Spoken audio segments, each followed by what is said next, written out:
Georgi does not lower his voice. He sharpens it. His eyes lock on Darcey's chest before he even looks at her face, and the room tightens.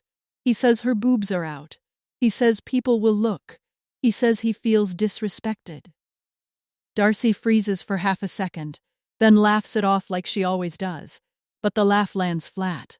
This is not playful. This is not concern. This is irritation dressed up as principle. And the shock is not what he says. The shock is how fast he says it, how sure he sounds, how comfortable he feels policing her body in real time. She reaches for a jacket. Her hands move quicker than her words. She says she will cover up. She says it like a peace offering. Georgi does not soften. His face stays tight. He keeps going. He talks about the streets. He talks about judgment. He talks about embarrassment, and none of it sounds like fear for her safety. It sounds like fear of being seen with her. That is the moment where the air shifts. This stops being about fabric and starts feeling personal. Darcey tries again. She smiles. She explains. She shrinks herself without saying she is shrinking.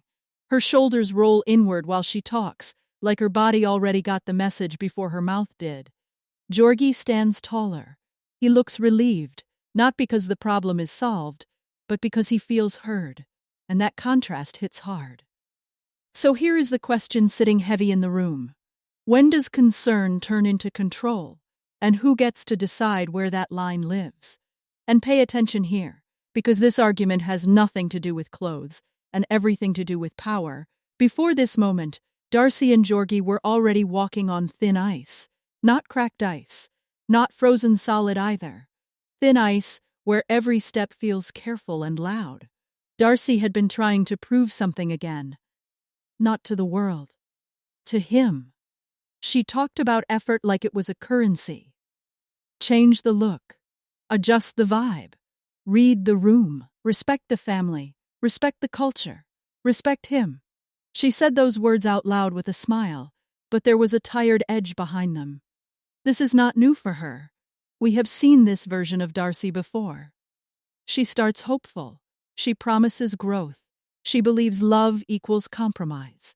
She believes if she shows enough willingness, the criticism will slow down. And for a short moment, it usually does. Georgi nods. Georgi agrees. Georgi says thank you. Then the rules move again. He frames his discomfort as guidance. He frames his irritation as honesty. He frames his judgment as protection. And every time Darcey listens, she changes one thing at a time. Clothes first, then makeup, then energy, then tone. She laughs at herself to keep things light. She jokes about lashes. She plays along, because playing along feels easier than pushing back. There is humor in it at first. The way she talks about toning things down while still packing sexy outfits. The way she says compromise but means survival. You laugh because it feels familiar. You laugh because the tension has not exploded yet. And Georgi seems calm enough, almost grateful, almost gentle. Almost. But watch closely. The calm never lasts long. The appreciation never sticks. The goalpost slides quietly, like it always does. One change turns into another request. One apology turns into another lecture. The tone shifts without warning. Georgi's patience runs thin fast, especially when Darcey looks comfortable in her own skin. That is when the comments sharpen. He brings up respect often. He brings up family often. He brings up culture often. Those words sound reasonable on the surface. They sound mature. But the delivery stays harsh, the timing stays public, and the focus always lands on her body, not his feelings. That pattern matters. Darcey senses it too. You see it in how quickly she explains herself. You see it in how often she reassures him before he even asks. She says she cares. She says she is trying. She says she wants peace. She offers effort like proof of love. And for a moment, Georgi seems satisfied. This is where the cycle hides in plain sight, because effort starts to look like the price of calm. The tension creeps back in quietly. Georgi's praise feels conditional. His calm feels temporary. Darcey keeps adjusting, hoping this version of herself will finally stick. Hoping this time the effort will earn security, not another critique. The energy shifts from playful to cautious.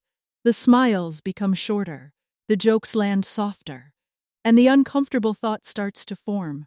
What happens when effort never buys peace, only pauses the next complaint? Because once effort becomes expected, silence starts feeling expensive. Darcey walks into that store with a mission, not fashion, not fun, approval. She says she wants to look respectful. She says she wants to make a good impression. But her body language gives away more than her words. She keeps asking for reassurance. She keeps checking reactions. She is not shopping for clothes. She is shopping for safety. When she holds up outfits, her voice stays light. Jokes, little laughs, self-awareness wrapped in humor. She knows people watch her. She knows she stands out. She knows age brings scrutiny, especially for women who refuse to fade into the background. So she tries to manage perception before perception manages her. That urgency sits heavy, not panic, pressure.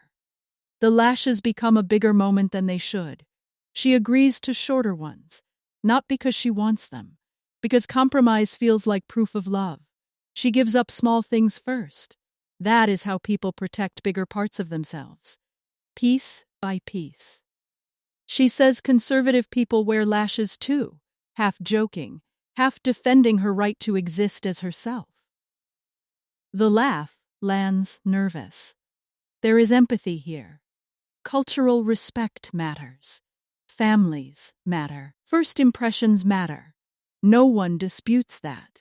Adjusting when meeting a partner's parents shows awareness. That part holds weight. But respect works both ways. And the delivery tells a different story. Georgi does not thank her for trying. He critiques the result. He says nothing changed. He undercuts the effort. He does not meet her halfway emotionally. He meets her with dismissal. And that matters because tone shapes meaning. Words without care land sharp. Guidance without warmth feels like judgment. Darcey absorbs it. She nods. She explains again. She points out the difference in lashes like evidence. She wants him to see her work. That need feels deeper than vanity. Midlife shifts everything. Visibility changes. Praise slows down. Criticism speeds up, so approval from a partner starts carrying extra weight.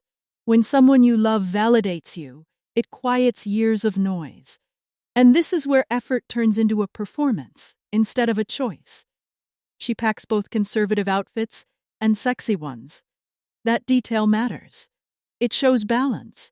It shows she is trying to hold on to herself while adapting. She does not plan to disrespect anyone. She plans to exist fully. That should not feel radical. Yet the anxiety stays. Then Georgi comments again. Not private. Not gentle. He points out her chest. He frames it as embarrassment. His words sound less like concern and more like correction. Darcey responds fast. She grabs a jacket. She explains again. She moves first. That reflex shows history. She has learned where conflict goes if she does not act quickly. Notice how her instinct is to fix the situation before fixing her feelings. The moment shifts from awkward to uncomfortable. Georgi escalates. His frustration spills out. He talks about streets and judgment. His focus stays external. What others think. How others look. How he feels seen. The message under it all stays clear. Her body creates a problem he does not want to manage. This is where stakes rise. Public commentary about a partner's body hits differently. It does not land as advice, it lands as shame. And shame sticks. Darcey's energy changes. She goes quieter. Her face tightens. She still tries to calm him. She still reassures. But something pulls inward. Because when adjustment never satisfies, the issue stops being behavior and starts touching identity. She wants harmony. He wants control of the environment. Those goals clash. Darcey believes love shows through effort. Georgi seems to believe love shows through obedience to his comfort. That gap widens fast. By the end of this stretch, Darcey looks composed on the surface. Calm voice, gentle words, but the cost shows in her posture, in how small she makes herself to keep things smooth.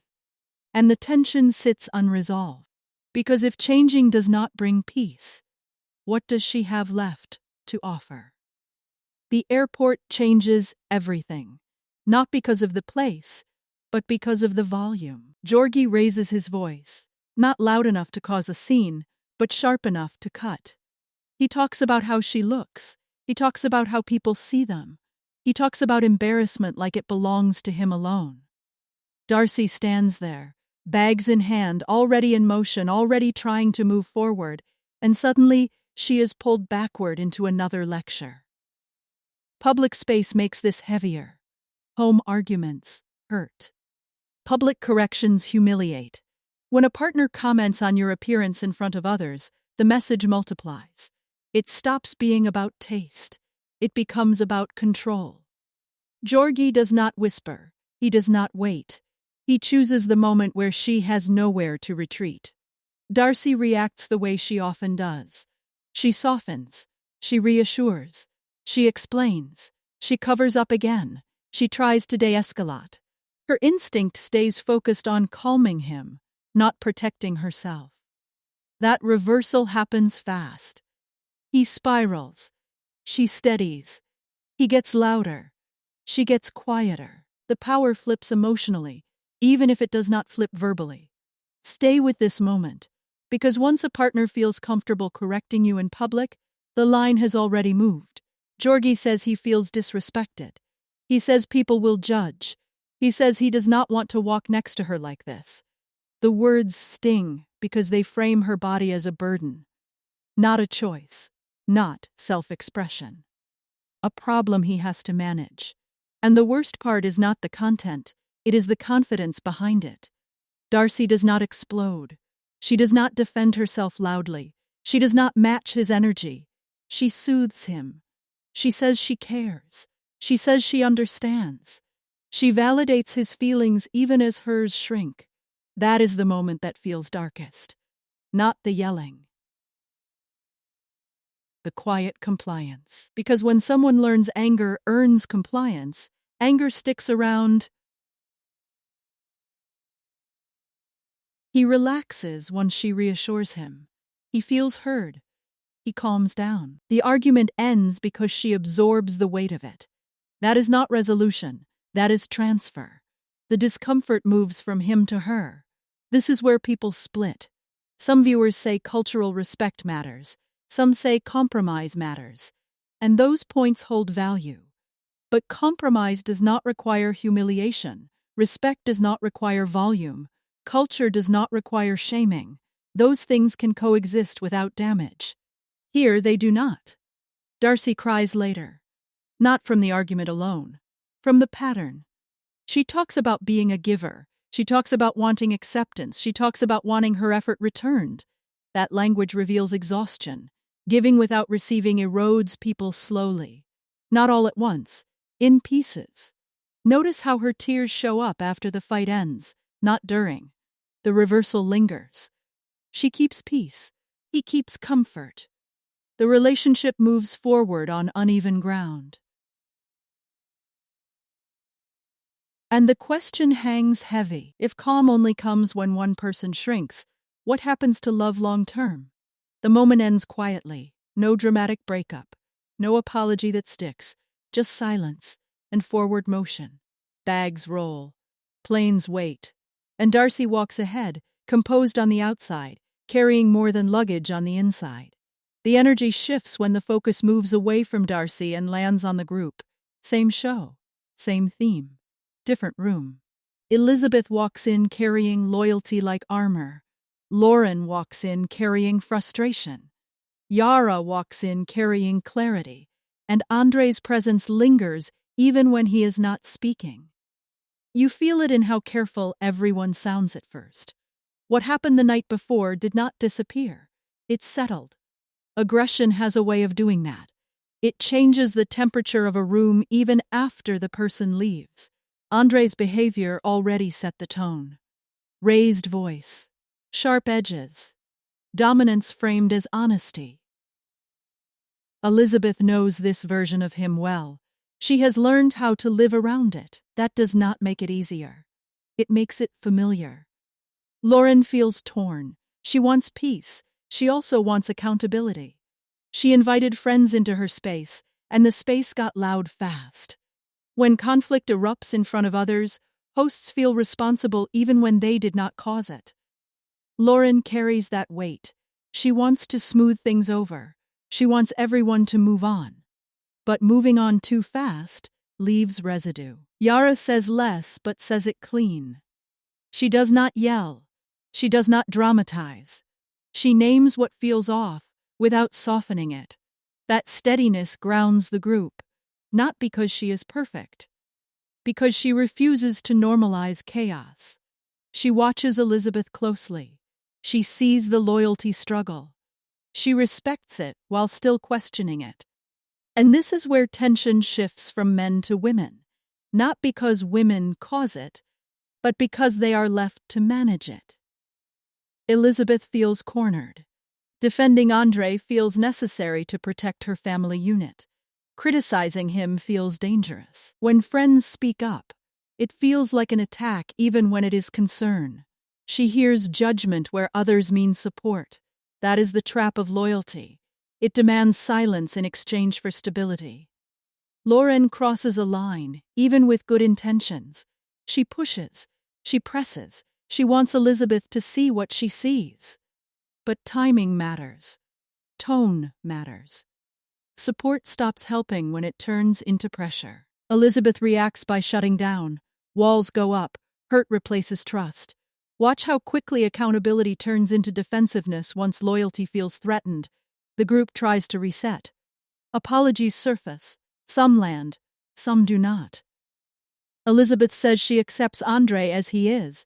That statement sounds strong on the outside. On the inside, it sounds heavy. Acceptance without boundaries costs energy. Friends hear it and worry. Elizabeth hears worry and feels judged. Then Moldova enters the conversation. Not as a plan, as a test.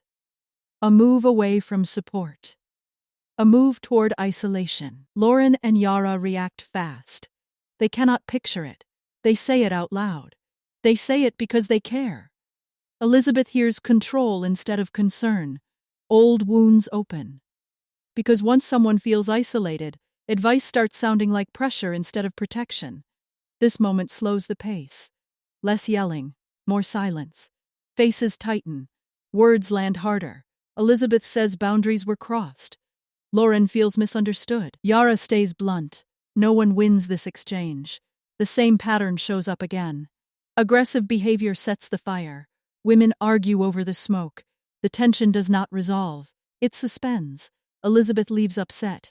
Loren feels guilty. Yara stays skeptical. And Moldova hangs in the air like an unanswered message. A move that promises loyalty but risks loss. A choice that could either empower or isolate. The group does not explode. It fractures quietly. And quiet fractures tend to spread. Guillermo sits at the park with Yara, his hands fidgeting. The conversation starts calm, but you can feel the weight in every pause. He talks about flying, about the Air Force, about what he imagines for the future. It is not just a job. It is hope, ambition, a way to be someone beyond the constraints of today. Yara listens, but her eyes betray the tension underneath. Her focus is not dreams. Her focus is stability, family, and Nico.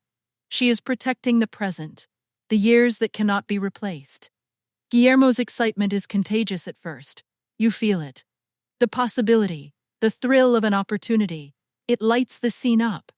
But as the discussion continues, reality pushes back. Yara reminds him of responsibilities. Money, family, Nico's formative years. Every hypothetical comes with a cost. Guillermo argues that the payoff is long-term. Yara counters that short-term sacrifices could fracture the family. You start seeing why timing is everything in relationships. Watch how dreams collide with duty, because the tension here is not about right or wrong. It is about priorities misaligned. Kara asks questions that are careful but firm. How will school work? How will Nico adjust? What about support networks? Guillermo has answers, but they are tentative. His plan exists in potential rather than execution. That gap matters. Hope without structure is inspiring for him. Stressful for her. Their voices stay low, but the emotional pull is heavy.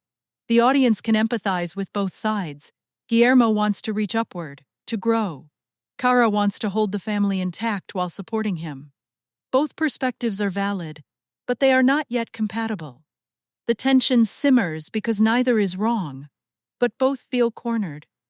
Love is present, but harmony feels distant. Notice how this mirrors Darcey's situation. Effort and sacrifice are there, but peace remains conditional. The Air Force becomes more than a job option. It becomes a symbol of what each is willing to prioritize. Guillermo sees a path to self-fulfillment and stability combined. Kara sees disruption and risk to her son's well-being. Every point he makes about opportunity is met with a counterpoint rooted in care. The argument is not about ambition itself. It is about timing, logistics, and trust in each other's judgment. Emotions flare. Quietly. Frustration shows in Guillermo's quick breaths. Kara's hands tighten around her purse strap. Neither is attacking the other. Both are advocating for what matters most. It is a careful balancing act between hope and caution. Every compromise feels incomplete.